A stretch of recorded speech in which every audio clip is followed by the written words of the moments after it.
There's things to be done all over the world, but let's rebuild them. Wow, this is a hell of a crowd, a good-looking crowd behind me. Thank you, guys. Now, the CEO told me you guys run 4 shifts at this plant, so after I talk, do you have to go back to work, or are you done for the day? You got to go back for work? Well, what if I give a 7-hour speech? Do you have to go back to work then? You give a politician a microphone, you never know exactly what's going to happen, my friends. I want to thank all of you for being here. I want to thank Lee Zeldin for the kind introduction, but most importantly, I want to thank Lee Zeldin for doing a hell of a good job at the Environmental Protection Agency, because one thing that we believe, you know, there was this idea that happened under the last administration that you couldn't have clean air, clean water, a solid environment, but also growing American industry. President Trump rejects that idea, and he put Lee Zeldin as the guy in charge of implementing that agenda. We can have beautiful skies, we can have clean air, we can have clean water, we can also have good American manufacturing jobs. There's no tension between those two things. Lee Zeldin is the man making it happen. Thank you, Lee.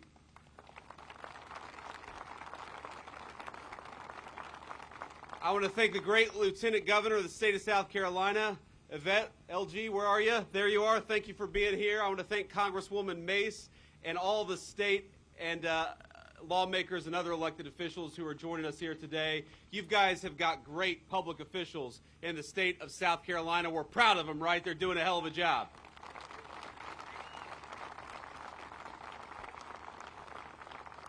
Now, let me just, one other note of thanks here, because I just got the tour of a lifetime here at Nucor Steel. So I want to thank Leon and everyone here at this incredible facility here, Nucor Steel Berkeley, for hosting us. For decades, Nucor has been an engine of American industry. The products this company and other steel makers create form the literal foundation of American society. And I know I speak for many in the administration, certainly I speak for the President when I say we're grateful for that. We're grateful for the billions of dollars in new capital investments Nucor has announced in just the last few months. And most importantly, we're grateful to the steel workers at this incredible plant. Thank you all for doing what you do, for building America, and for making America proud.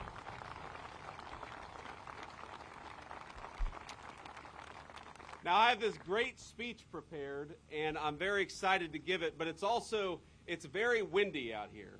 And you see this teleprompter here, it's waving like a beautiful American flag. And so we'll see if I have to go off script here. It'll make it'll make the communication staff a little bit nervous, but I got to tell you, you all know the reason why I'm here. Number one, it's to celebrate the great steel workers behind me, in front of me, but it's also to celebrate 100 days of the Trump administration. We hit the 100-day mark, and what a 100-day mark it was.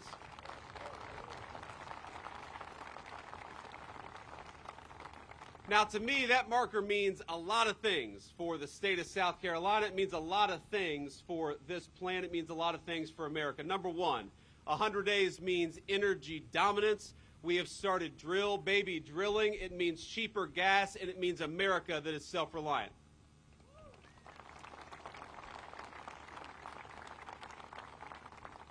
This 100 days marks a new thing in the United States of America, something we didn't have just a few short months ago: secure borders in the United States of America. I know we're all proud about that. It means safer streets and an American people once again encouraged to feel pride in our great American history and our great American values. But most importantly, 100 days under Donald Trump's leadership marks the beginning of the industrial renaissance in the United States of America. I believe that a golden age of American manufacturing started 100 days ago, and we're building it right here at Nucor Steel in South Carolina.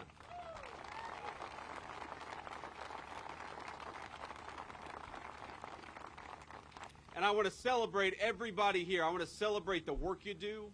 I want to celebrate the investments this business has made in the United States of America. I want to celebrate the incredible things you build for the United States. And it's funny, I got a great plant tour here, and I went to a couple of different places, and one of which they said, you know, if things start to go wrong, press the red button.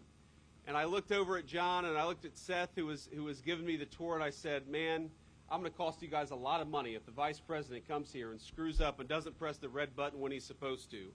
And you know what the leadership of this facility told me? They said, you know what, even if the vice president screws up a little bit and costs us some money, we're going to make so much money from Donald Trump's golden age of American manufacturing that you guys will end up ahead in the bargain. And I thought, that's not too bad.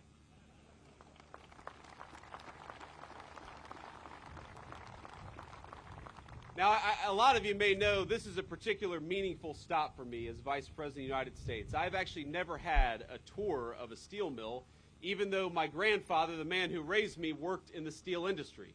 He was, for 40 years, a welder at Armco Steel in Middletown, Ohio. Now, he was part of the Appalachian wave of migration, people who came from West Virginia, Eastern Kentucky, and East Tennessee to the rapidly growing industrial towns, which had factory jobs that promised three things for their workers: generous wages, stable hours, and a good pension.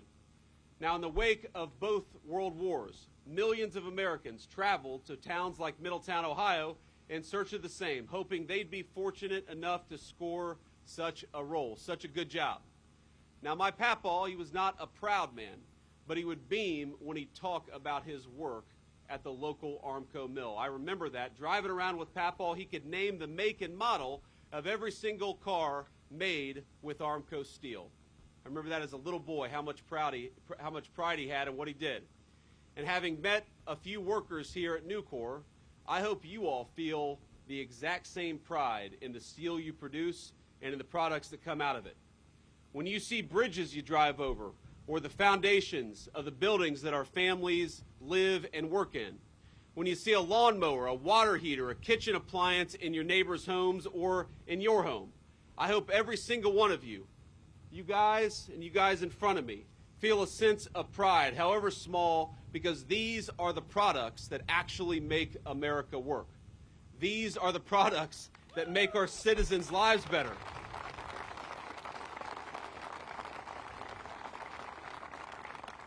And I hope you feel not just pride in the work that you do, I hope you feel a little patriotic too. Because this is America's national heritage. It's making things. From Alexander Hamilton to Henry Clay, from Ford's auto workers to the steel workers here this very afternoon, America has always been a nation that builds. The Empire State Building, the Hoover Dam, the Saturn V, every single one of those great accomplishments were impossible without the might of American industry and, yes, the hard work of American steelworkers.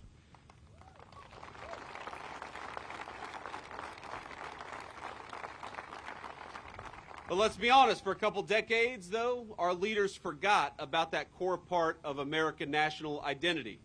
They decided that America would no longer be a manufacturing power. Instead, we'd let the rest of the world make the necessary things that we needed for our homes and for our families. And when a nation decides to deindustrialize, my friends, you know what else it stops using? The intermediate goods central to that manufacturing, the things like steel that you all make right here at Nucor. So we stopped making the things that we needed. We stopped making as many cars. We stopped making appliances. We stopped building new homes and buildings, so the cost of housing skyrocketed in our communities. And even this company, Nucor Steel, you know what the leadership told me just a couple of short minutes ago? That there was a West Virginia facility, a beautiful, high-tech Nucor manufacturing facility making great American steel and giving workers good jobs in the process. That steel facility, that project, sat idle for years under the Biden administration's crushing environmental regulations and environmental rules. So when our leadership decides that Americans don't want to make anything, you know what we do? We cost great businesses and great corporations like Nucor a lot of money. We cost great workers their wages, and we cost a lot of people their jobs. And that was the policy of the administration that came before us, but I'm proud that we are now 101 days into an administration that wants to invest in you, that wants to build the future with you. And when Americans see a beautiful bridge or a beautiful building, we all ought to look at it and say that was made with American hands and built with great American steel, right?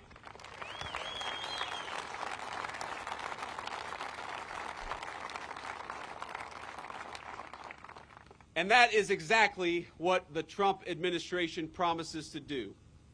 Now, I want to say that recently, we should have learned a very hard lesson about what happens when you ship all of your industries and all the things you need to countries that don't like you. Now, I learned that lesson very personally, not with steel, but I remember a few years ago, I got 3 little kids, and as you know, sometimes little kids get sick, and one of my kids had an ear infection. I went into a pharmacy, and I said, hey, I've got a prescription here for amoxicillin, and the pharmacist told me that they didn't have any amoxicillin, a drug in some ways invented by the United States of America. We didn't have enough of it for American children. That's what happens when you lose the ability to make your own stuff. You've got parents who can't get the medicine they need for their own children. And as we learned during the COVID pandemic, remember, you know, this terrible virus comes, a lot of people are falling sick with it, and we need hospital gowns, and we need hospital masks. We need the things that are necessary to operate an American medical facility, and it turned out all of those supplies came from the very country that set the virus loose on the entire world. Remember that. Those lessons, the lesson that you can't become dependent on foreign adversary, the lesson that you've got to make your own stuff, that is the lesson that the Trump administration has put into place in the first 100 days. And I'm telling you, I bring this word straight from the President of the United States. We're so proud of every single one of you. We're so proud of what you do. We're proud of the hard work you do. We're proud of the beautiful products that we make with American steel. And we are never going to allow your job to get shipped off to a country that hates us. We want to protect your jobs, and most importantly, we want to protect the great work you do right here in South Carolina and all across the United States of America.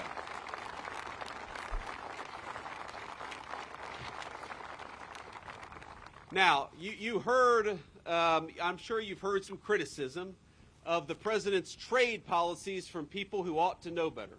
Because if you listen to the American media, or you listen to a lot of politicians in our own country, they seem desperate to forget the very lessons that made Donald J. Trump the 45th and 47th President of the United States of America. Now, they attack us when we implement trade policies that do a very simple thing, rebalance trade in favor of American workers and American businesses instead of foreign workers and foreign corporations. I've talked to people here today who talk about expanding facilities, building new steelmaking facilities because of the trade policies that Donald J. Trump has implemented. And I'll ask all of you, the workers and the corporate leadership assembled here today, a very simple question. Do you want to ship American jobs off to the People's Republic of China? No.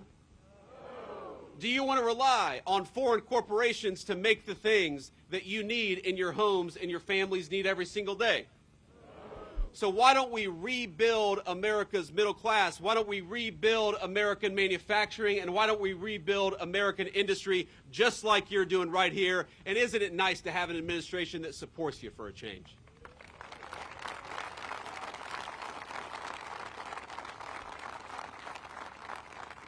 So, you know, you see these media personalities, they're pulling their hair out. They're saying, well, you know, you guys, you're going to make it harder to manufacture in China. Isn't that bad? No, it's good. That's exactly what we want to do.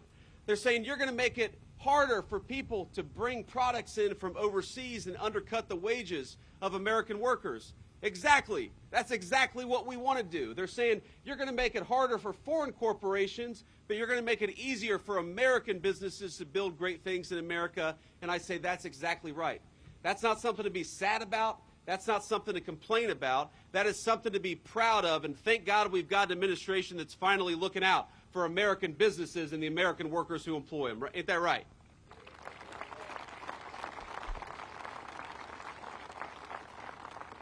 So I'm here today, and I got to tell you, it is such a personally amazing thing for a guy who was born in Middletown, Ohio, who was raised by a 40-year welder at a steel mill, to be able to come to this beautiful facility as the Vice President of the United States. And I can't help, thank you.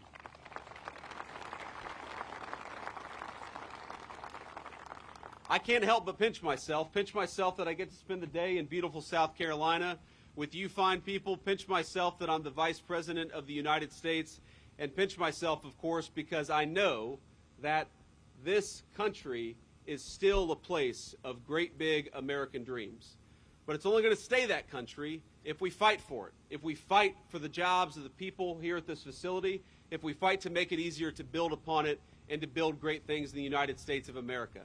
I got to be honest with you, the American dream was not built by people selling digital advertisements in Silicon Valley. The American people was built by people like you. The American dream was built by steel makers and auto workers and people who worked with their hands. And I think another thing we got to do is we got to send a message, ladies and gentlemen. I think you all know this better than I do, but I learned a little bit today that you all don't just work with your hands, you work with your heads in amazing ways. This is an incredibly high-tech facility.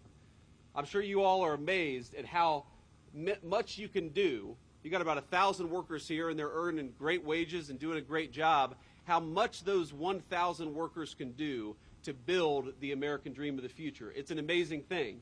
And so I think we got to send messages to our young people that the most interesting work, the work that's going to challenge your mind but also allow you to work with your hands, is found at American steel mills right here at Nucor Berkeley in South Carolina.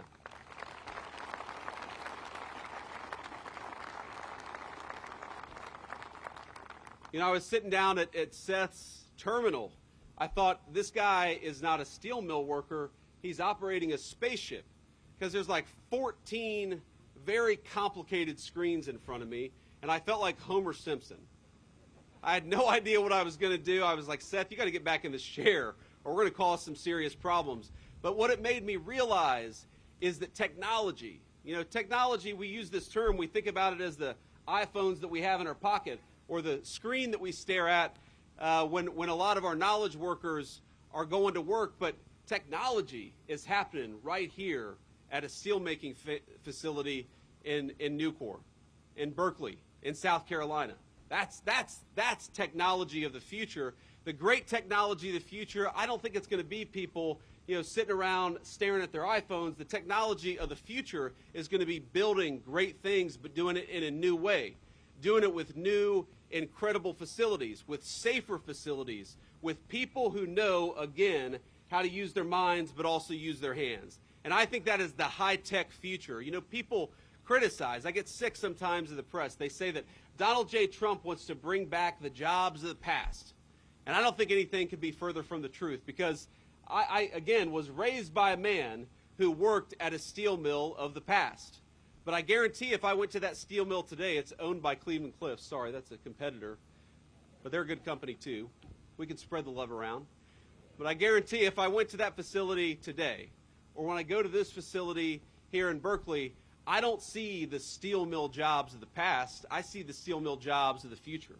I see technology allowing us to do something today that my grandfather, God love him, wasn't doing 40 years ago at Armco Steel in Middletown, Ohio. And I know that's how we're going to win the future. That's how we're going to beat the Chinese. That's how we're going to beat every single competitor that America faces. It's going to be by doing great things like what you're doing here at Nucor Steel. And never let anybody tell you that this is not high tech.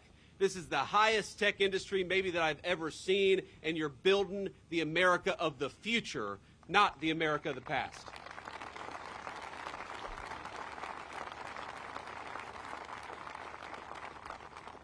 So let me just close by saying, my friends, I think that the great American manufacturing comeback has begun, and the world has started to take notice. In just 100 days, the President has attracted trillions of dollars in commitments for new investment in America, including some from Nucor Steel. Just yesterday, we saw that business investment in the first quarter of the United States economy, business investment grew by 22%. That was just in a few short months. That's a big number. And we know that with all this additional investment is going to come hundreds of thousands of new, high-paying, high-quality jobs.